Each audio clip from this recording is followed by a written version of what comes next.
One of the hardest part of faith isn't believing God, but waiting long enough to see whether you actually trust Him.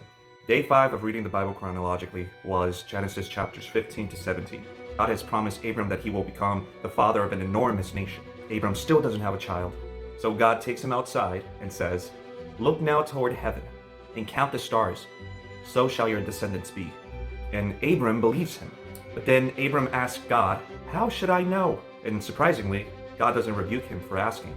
Instead, God makes a covenant with him. This part sounds bizarre if you don't know what's happening. Abram cuts several animals in half and places the pieces opposite to each other. In the ancient world, passing between divided animals was an extremely serious way of making a covenant. It was basically saying, if I break this promise, may what happened to these animals happen to me. That's crazy. Then Adam falls into a deep sleep. And a smoking oven and burning torch are representing God's presence passing through the pieces. Abram doesn't. That changes everything. Abram asked, "How can I know you'll keep this promise?" And God essentially answers, "Because I am binding myself to my word." Then Genesis 16 happens.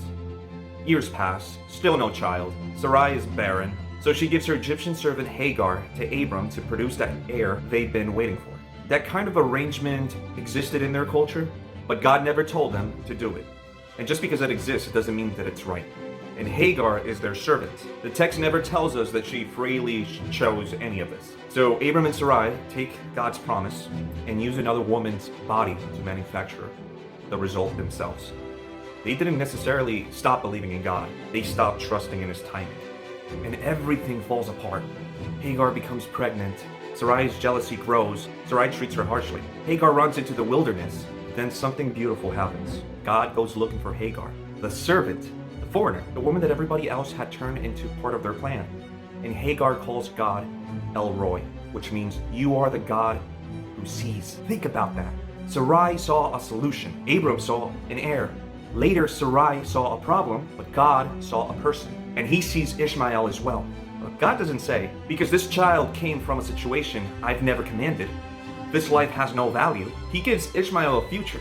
Then 13 years later, God returns. Abram becomes Abraham, Sarai becomes Sarah, and God says Sarah herself will bear the promised son. Ishmael will be blessed, but their shortcut will now rewrite God's promise. And that's what day 5 left with me. Faith is not helping God become faithful. Faith is trusting that He already is, because sometimes we don't abandon God's promise.